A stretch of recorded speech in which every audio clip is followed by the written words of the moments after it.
Hey everybody, good afternoon and happy Tuesday. My name is Janae of JanaeM.com. I go by the Millennial Money Minister. My official title is Financial Consultant, and I help first generation grads like me and first generation business owners. I teach them how to manage their money so they can make better financial decisions.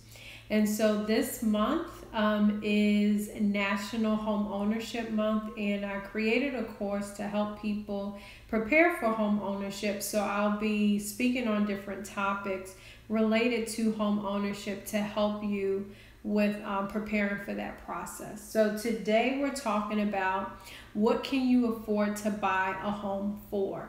Now, I went on live and did a video a week or two ago, and it was a lot of information in one. So I figured that I would break everything down in small bite-sized chunks so that way people can digest it.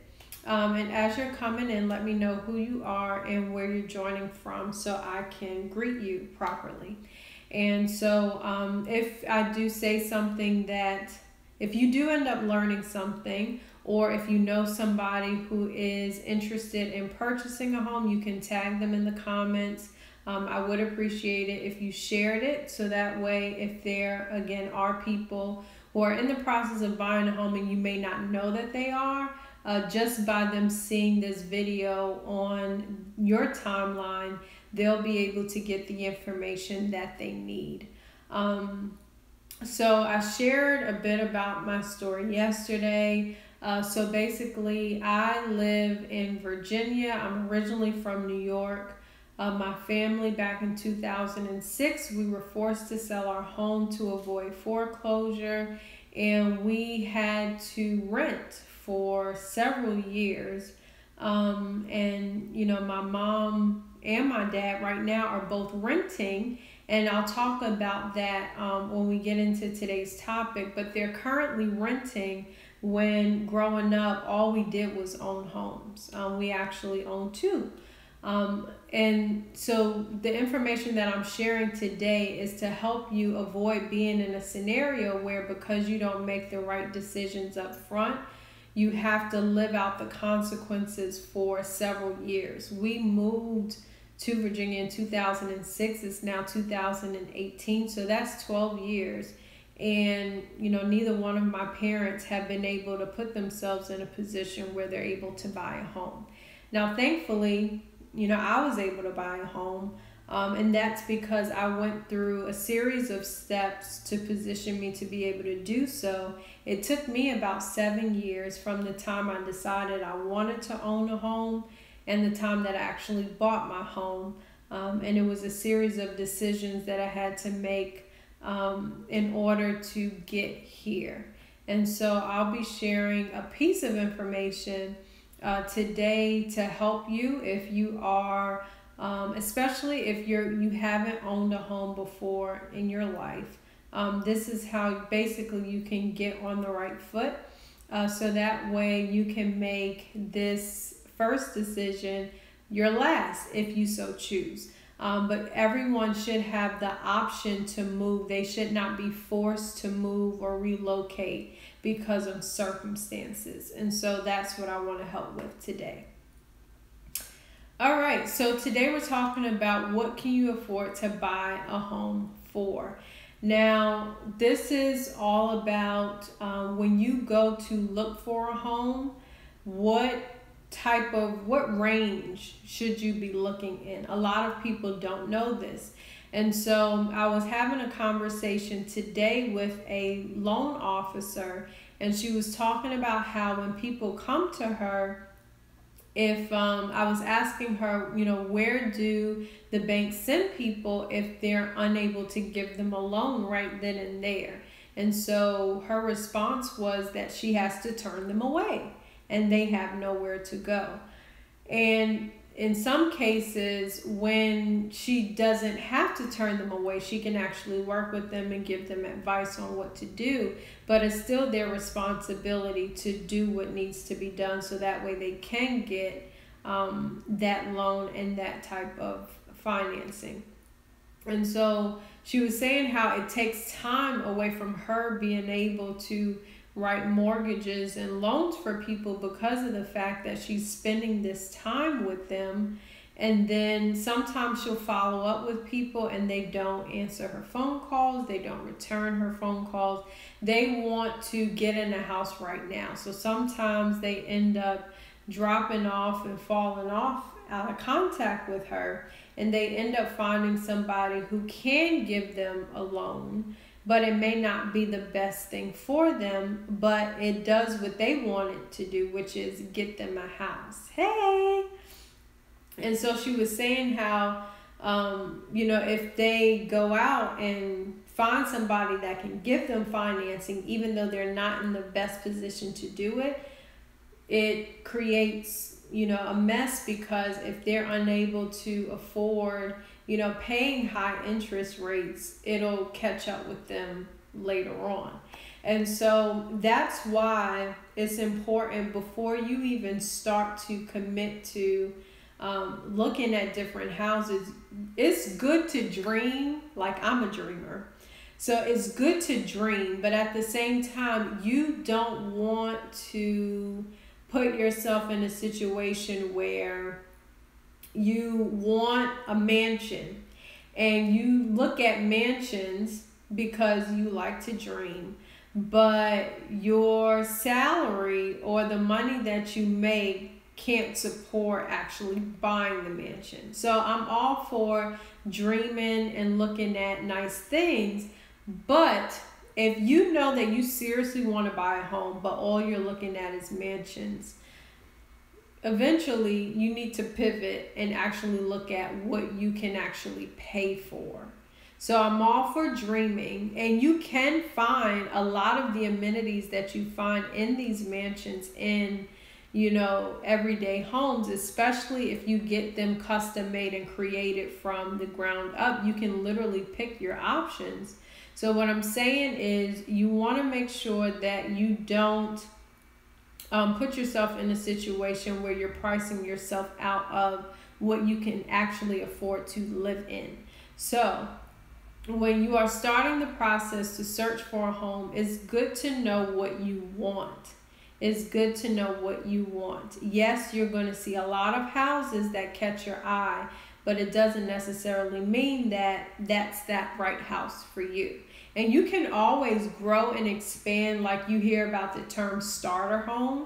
So you hear that, people, individuals, families start in a starter home, and then as they, go through life and accumulate more income and assets, they're able to upgrade to bigger homes. So, that's the building process. That's the journey that you go on. So you don't want to start big, especially if it's just you. So you don't want to start big, but you want to start with something that meets your current lifestyle, not for just right now, but for the short term. So with the purchase price of a house, the first thing, or the first reason why you should consider the actual homes that you're looking at is because you don't want to run the risk of owning a home that you can't afford, right? We just talked about that. Because what happens if, take for example, the housing crisis back in 2008. So I read an article, which I talked about before.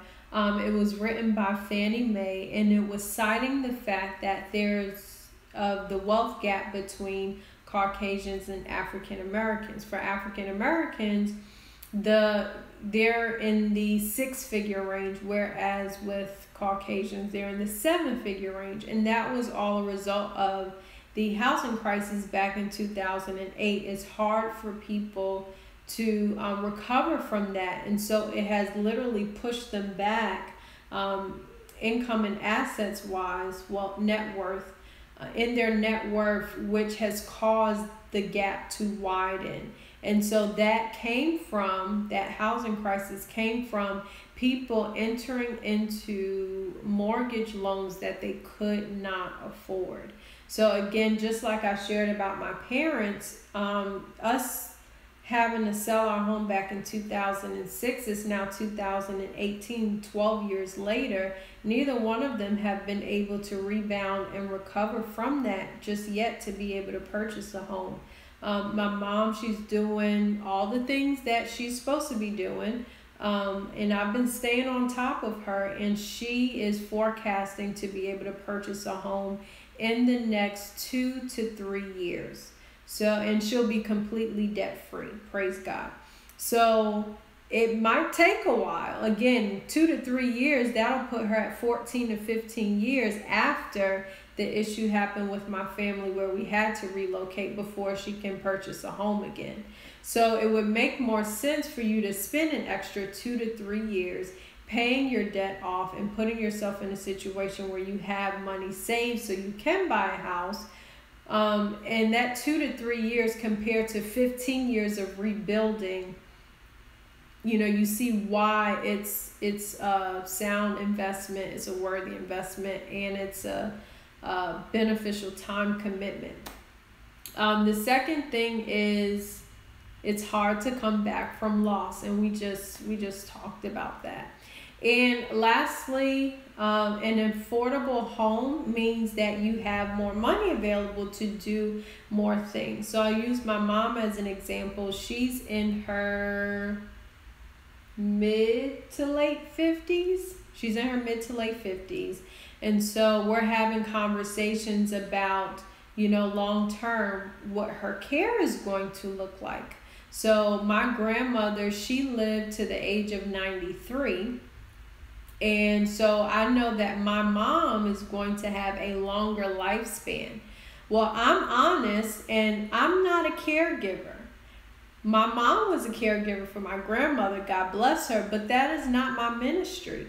So I am trying to figure out now, when my mom becomes of age where she's older, what does that look like in terms of her getting the attention that she needs when she's not working anymore? Now, granted, that's 20, 25 years down the road, but I know, being a financial professional, how expensive it is. Nursing homes cost more than my annual salary. So what does that look like? Me trying to provide for myself and also trying to provide for my mom if she's not working. So we're having those conversations now because I know that there are affordable ways to be able to purchase plans for care that would be able to finance what she needs, so that way I don't have to come out of pocket. She doesn't have to worry about it by the time she gets that age. And so those are the types of conversations that we have when we talk, and that's why I'm on top of her about making sure that she does what she needs to do, because the more she does for herself, the less that I have to do for her. And so all I can do is basically point her in the right direction. And so, not everybody's kids do that for their parents. A lot of times the parents are trying to do that for their kids. Thankfully, because, being in this industry, you just realize what you're up against. And so it forces you to have those type of conversations, even though your family members may not realize how much of a priority it is. Because in my industry, you hear and you see a lot of horror stories. And so that just cannot be my family, because we suffered enough loss, and it's time to make better decisions so that way we don't end up in the same boat.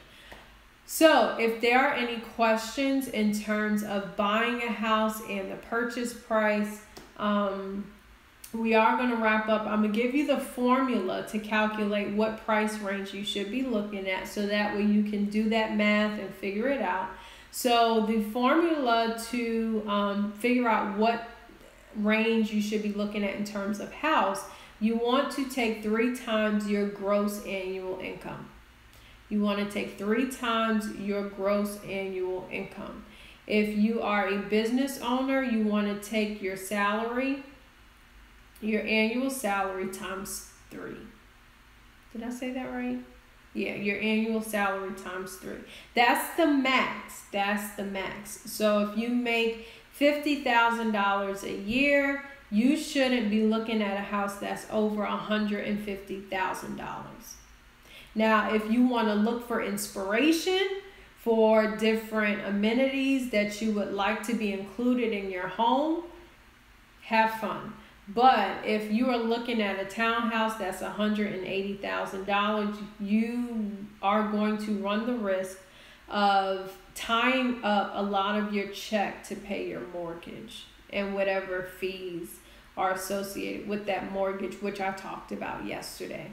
So 3 times your gross annual income, and for business owners, 3 times your annual salary. You should not be looking to actually buy a home that's more than that amount. Again, you can go for inspiration and all that, that's fine, but you can't afford to buy that house right now.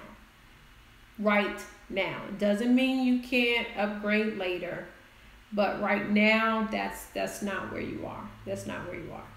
And so you want to make sure that you, again, are getting a home you can comfortably afford, because that means you have more freedom to do other things. There are a lot of people with homes that are, a lot of their money is being put into their home, and then they begin to resent it because of the fact that, the freedom that they used to have, they don't have anymore, because now they have more responsibilities.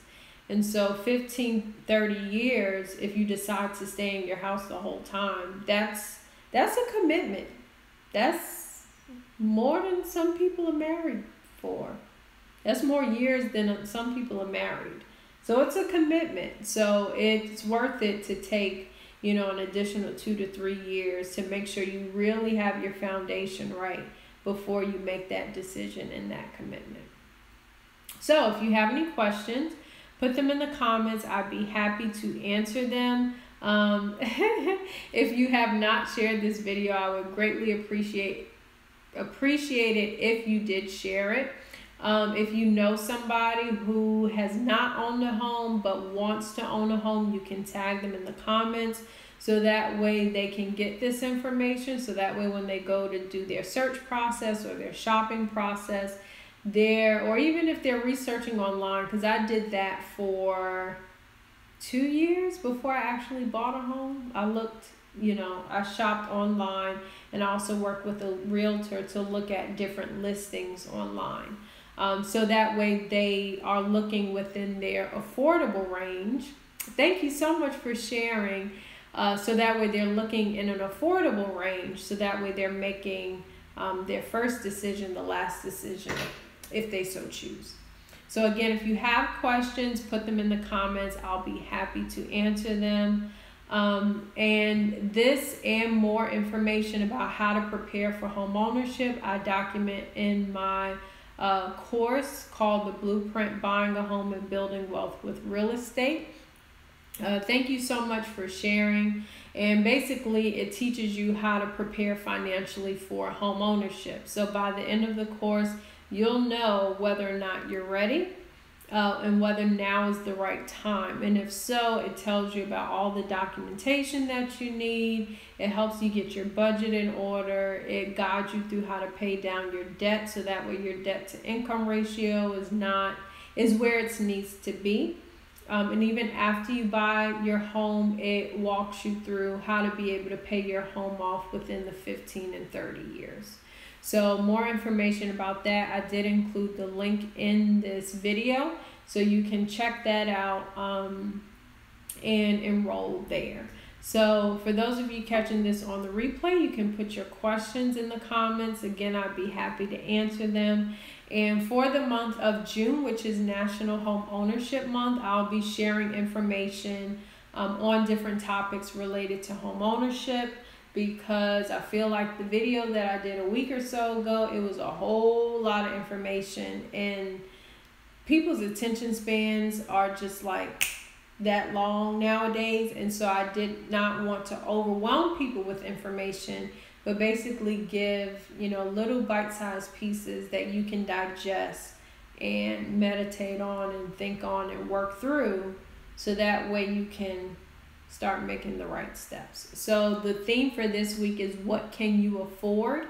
And so we're talking about different topics related to that theme. And so next week we'll have another theme, the following week another theme, and the last week in June we'll have another theme. And so with all the information that I'll be sharing this month, it will make sure that you are focusing on where you are right now financially, so that way when you go to buy a home, you know exactly what to prepare for. So I hope you found this helpful. I will post the replay. I'm recording on YouTube, so I will post the replay from YouTube onto my Facebook business page. I will leave this up because I did say in a previous video that I was deleting all my financial videos on my personal page, but I realized that with Facebook algorithms, that's not a smart idea. So at least for this month,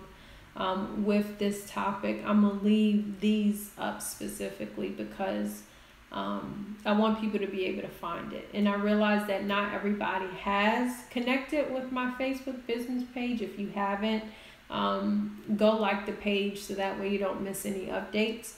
So I've been mindful of that and have done I want to say cross-functional, but that's not the term. But basically making sure that all the posts that I put on my business pages also fall on my personal page, just so wherever you're connected to me, you can get the information, because literally people connect with me everywhere, from Periscope to YouTube to Instagram, Facebook. So I'm trying to help y'all by putting things out everywhere that I can. But I'm focused on YouTube for sure. So like the YouTube channel, so that way you get all the replays. And Facebook, because I'm just here all the time. And Instagram is new. I'm learning Instagram. So if you are a beast in Instagram, like, shoot us some tips, because I'm trying to learn that. So that's it. That's all I have. Again, questions in the comments. You know somebody preparing to buy a home, tag them in the comments. And if you learned something, share the video, so that way someone else who maybe, even if they own a home, it can let them know, how they may need to make some adjustments if they're over water. But specifically for first-time homeowners, especially first-generation grads, because our parents don't teach us this stuff. So, and we need the information. So thank you all for tuning in, for those of you who caught this on the replay. And I look forward to talking with you next time. Bye-bye.